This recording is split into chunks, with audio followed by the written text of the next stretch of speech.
Bem-vindo você que está acompanhando a Canção Nova. Nosso programa de hoje ao vivo está aqui tratando do tema da terceirização. Se você tem dúvidas, se você quer mais esclarecimentos, então já fica aí acompanhando que a gente agora vai trazer uma série de questões aqui que estão sendo enviadas por você, telespectador do Brasil, de tantas partes que nos acompanha agora. E eu estou conversando aqui com um professor especialista também no assunto, professor Wesley. Professor, já tenho aqui uma série de perguntas. A primeira, já vou me referir aqui, é do André Ricardo da Silva, de Salesópolis, em São Paulo. Ele diz assim, sobre a terceirização, qual a influência em concursos públicos já homologados e outros que possam ser abertos? Então, uma grande crítica que surgiu em razão da aprovação do projeto de lei sobre a terceirização é que nós teríamos a autorização para que o poder público, a administração pública, não contratasse mais servidores concursados, mas passasse a utilizar a mão de obra terceirizada. Isso não vai acontecer, isso porque nós temos no artigo 37, inciso 2º da Constituição Federal, uma exigência para que a administração pública nas contratações realize concurso público. Então não importa qual seja a administração, se é federal, estadual, municipal ou distrital, é exigível a realização de concurso público para a contratação de servidores. Nós já temos uma realidade no serviço público. Há, sim, a atuação do serviço terceirizado. O serviço terceirizado atualmente na administração pública só atua na atividade meio. Não é admissível e nem será admissível com essa lei a substituição do servidor no desempenho da atividade de prestação de serviço público, de exercício de atividades típicas do Estado.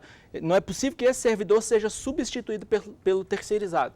Porque a Constituição, como mecanismo de garantia da impessoalidade, da finalidade pública, da igualdade de oportunidades no acesso a cargos e empregos públicos, exige ainda a realização de concurso público. Eu não posso ter uma lei infraconstitucional afastando a aplicação de uma norma constitucional. A Constituição continua a ser aplicada nesta matéria. Então já emendo essa outra pergunta aqui que diz assim, vai se terceirizar atividades de juiz, promotor, oficial de justiça, analistas judiciários, já que vai terceirizar atividade fim? Explique cada cargo, vai se terceirizar cargos de delegados e agentes policiais? É impossível que nós tenhamos a terceirização dessas atividades, especialmente nesses exemplos citados pelo nosso telespectador, que são atividades típicas de Estado, própria da atuação do próprio Estado, que mostra o poder do Estado em atuação. Nesses casos, não haverá nenhuma possibilidade de substituição desses tipos de servidores por um empregado terceirizado. A atividade terceirizada na administração pública continuará sendo possível unicamente na atividade meio, aquela que não está diretamente relacionada à atividade de prestação de serviço público e aos atos de Estado. Então, a gente vai ter atividade terceirizada no serviço público, na limpeza, segurança patrimonial, na copeiragem, nessas atividades tal qual já acontece hoje. Tal qual existe hoje. Essa lei não traz alteração na matéria administração pública. Muito boa pergunta, pena que não tenho aqui o nome da pessoa para agradecê-la. Mas tenho uma seguinte pergunta que é de Glade, de Salvador, que diz assim, e sobre o deficiente, ele se enquadra na lei da terceirização? Tem alguma coisa na lei da terceirização sobre o deficiente? A lei que trata da terceirização não tratou da pessoa com deficiência. Essa pessoa com deficiência continuará a ter a sua contratação regida pelas demais leis, especialmente pelo Estatuto da Pessoa com Deficiência, que cria benefícios e isenções para aquelas empresas que garantem acessibilidade a empregos para as pessoas com deficiência. Então, a lei da terceirização não afeta, e se a empresa que fornece serviço terceirizado faça a contratação de pessoas com deficiência, isso quer dizer que ela vai ter acesso a alguns benefícios legais em razão de estar garantindo a acessibilidade a essa classe de pessoas. Muito bem. Eu tenho aqui o Robson, ele é de Arco Verde, em Pernambuco. Gostaria de saber se com a terceirização, ao ser demitido, receberei o seguro-desemprego. O trabalhador terceirizado, que foi contratado por uma intermediadora para atuar numa tomadora de serviço, tem todos os demais direitos de qualquer trabalhador. Tem direito ao FGTS, tem direito contra a despedida arbitrária, tem direito ao aviso prévio, tem direito a férias, 13º. Todos os direitos aplicáveis a qualquer trabalhador também serão aplicáveis, incidirão e regerão a relação do contrato terceirizado. A lei não afastou e nem poderia afastar os direitos trabalhistas. Esses direitos têm previsão constitucional. É bem verdade que, na prática, em algumas situações, poderemos ter restrição de direitos por causa da atuação equivocada de empresas. Mas a coibição... nós poderemos ter uma empresa terceirizada que deixa de pagar alguns ou deixa de atender ou observar alguns direitos trabalhistas, mas assim como qualquer outra empresa no Brasil. E para coibir essa restrição de direito, essa inobservância do descanso semanal remunerado, não pagamento de serviço extraordinário, então a inobservância desses direitos... E essa incumbência será da empresa terceirizada? Da empresa terceirizada. Não da contratante? Não da contratante. E quem vai coibir e fiscalizar essas atividades continua a ser o poder público. Nós temos instituições que vão atuar na fiscalização e na criação de obrigatoriedade para a observância desses direitos. A gente tem o Ministério do Trabalho, temos o Ministério Público do Trabalho, e se ainda assim houver restrição de direitos, cabe ao trabalhador, como em qualquer outra empresa, ajuizar uma reclamação trabalhista junto à Justiça do Trabalho. Muito bem, tenho aqui de Barra Mansa o Wellington. Ele diz assim: boa noite a todos, minha dúvida é com relação à contratação da empresa através do CNPJ. O colaborador precisa abrir um CNPJ e a empresa o contrata como uma empresa terceira, abdicando de lhe pagar direitos os quais são previstos aos demais? Aqui nós temos o nosso telespectador tratando do fenômeno da pejotização, em que uma pessoa é obrigada a constituir uma pessoa jurídica, uma pessoa física, um trabalhador, é obrigada a constituir uma pessoa jurídica para ser contratado por uma outra empresa. Essa empresa contrata essa pessoa física, mas em nome da pessoa jurídica unicamente para não pagar e adimplir e observar direitos trabalhistas. Caso isso aconteça, será possível o ajuizamento de reclamações trabalhistas para que nós tenhamos, enfim, o reconhecimento do vínculo empregatício e a condenação dessa empresa que está burlando as regras trabalhistas. Não se está abrindo porta, não está a admitir esta nova lei o fenômeno da pejotização, continua a ser proibido. Até porque no fenômeno da pejotização nós temos uma formação de um vínculo trabalhista direto entre este PJ, entre esse trabalhador e a empresa tomadora de serviços. Professor, tenho aqui Francimar Ribeiro, que diz assim: boa noite, eu queria saber qual é a real intenção do governo nesse processo da terceirização. Uma das razões pelas quais... Que já é lei, né? Isso. Uma das razões pelas quais nós tivemos a aprovação desta lei pela Câmara dos Deputados, já tinha sido aprovada pelo Senado Federal, e a promulgação pelo presidente da República, é a alegação de que nós teremos a criação de novos empregos. E mais, nós vamos permitir que o Brasil esteja competitivo com outros países no mercado internacional.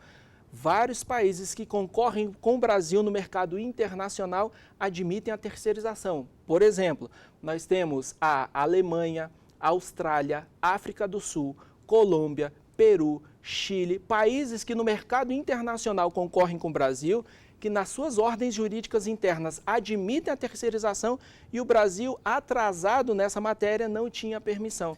Para tentar tornar o Brasil mais eficiente, mais competitivo, nós tivemos a aprovação dessa lei. O senhor poderia nos dizer se nesses países também lá a terceirização ela funciona nos moldes que essa lei foi aprovada aqui?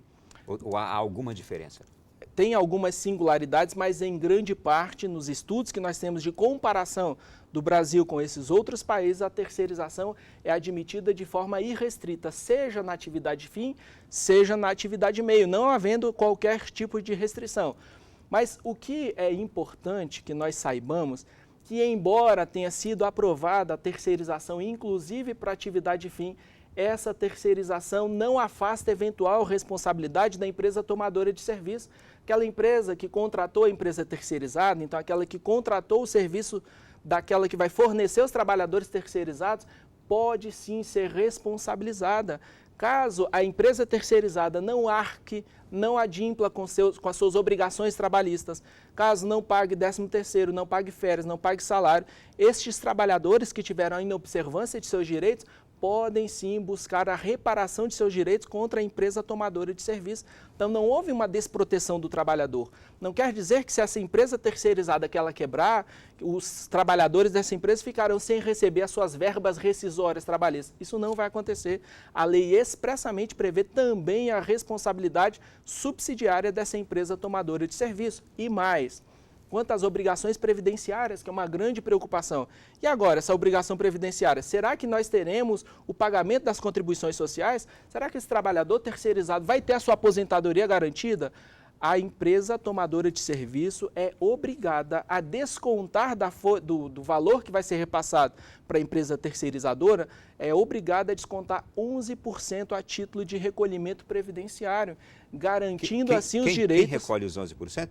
A empresa que contratou a tomadora de serviço. Sim, a contratante. Antes de pagar a empresa terceirizadora, ela já recolhe 11%. Na conta do funcionário. Não, ele retira 11% e já passa para a Previdência Social, garantindo que essa empresa terceirizadora... Não, é isso que eu queria saber. Ela já retira aqueles 11% e deposita na conta da Previdência do trabalhador.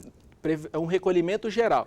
Vamos imaginar que o contrato seja de R$1.000. Ao pagar a empresa terceirizadora, já se desconta R$111 e passa para a Previdência Social. Que é como já acontece hoje com qualquer trabalhador. Isso, não mudou nada. Perfeito. Agora, a empresa terceirizada vai mostrar para a Previdência Social quem são os seus empregados, vai abater desses recolhimentos que ela teria que fazer aquele valor que a outra empresa já repassou. Então, há uma garantia mínima de proteção também previdenciária para esses trabalhadores terceirizados. Deixa eu trazer mais uma questão aqui. Hoje, o Partido dos Trabalhadores e o Partido Comunista do Brasil, PCdoB, eles protocolaram junto ao Supremo Tribunal Federal uma ação direta de inconstitucionalidade quanto a esta lei. E por quê? Questionando justamente a terceirização irrestrita. Vou pedir ao senhor que explique por que o termo irrestrita. E tem um outro aspecto aqui. Segundo esses partidos, inclusive o partido Rede já havia feito o mesmo também no Supremo Tribunal Federal, questionando, segundo eles, o texto permite, a lei permite que qualquer atividade de uma empresa seja terceirizada, inclusive pública. Então, por favor, nos esclareça. A terceirização restrita é aquela que permite que nós tenhamos a contratação de uma empresa terceirizadora para fornecer trabalhadores tanto para atividade fim quanto para atividade meio. Antes, nós admitíamos uma terceirização relativa, limitada, só na atividade meio. Veio essa nova lei e admitiu a terceirização de forma irrestrita para qualquer atividade da empresa. Ao ajuizar essa ação, eventualmente, esses partidos buscam a declaração da inconstitucionalidade da lei com base nos direitos trabalhistas, dizendo que essa lei vai afrontar a proteção do trabalhador.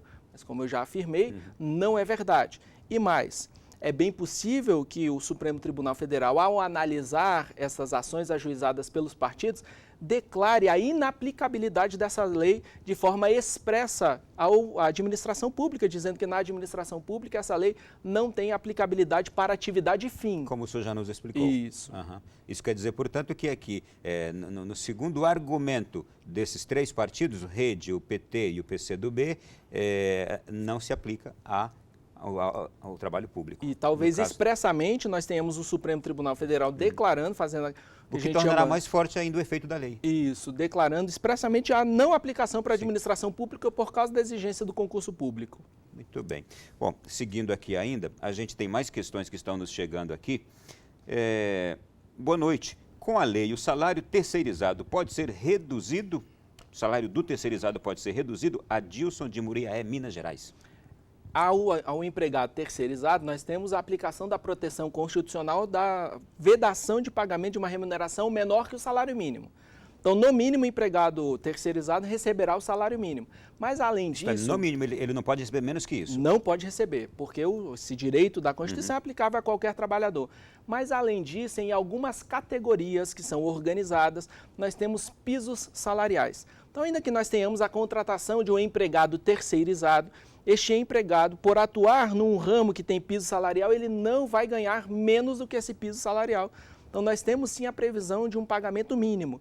Inicialmente, é bem verdade que a terceirização pode trazer o pagamento de uma remuneração maior. Mas, como eu disse, com o desenvolvimento e com a ampliação da terceirização, especialmente nas atividades especializadas empresariais, nós teremos o pagamento da remuneração justa àqueles trabalhadores que são treinados e especializados naquelas determinadas atividades. Nós teremos a aplicação da lei do mercado. Quando maior a especialização, maior a remuneração. Menor a especialização, quer dizer que a gente vai ter uma remuneração menor, mas sempre respeitado ou o salário mínimo ou o piso salarial estabelecido para a categoria. Uma pergunta aqui, eu imagino que seja de um caso retroativo a respeito quanto a esta lei. Boa noite, sou Claudio Honor de Taubaté, São Paulo, trabalhei em uma empresa terceirizada que presta serviços dentro da montadora, fui demitido e não recebi meu FGTS.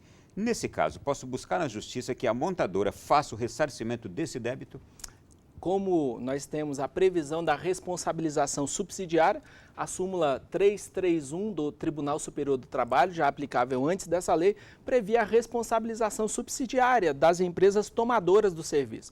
Eventuais direitos que tenham sido inadimplidos... Isso já vinha acontecendo e a lei já colocou. E a lei agora, reforçou e previu expressamente que nós temos a responsabilização então, no caso dele, subsidiária. Ele pode buscar a eventual responsabilização da montadora.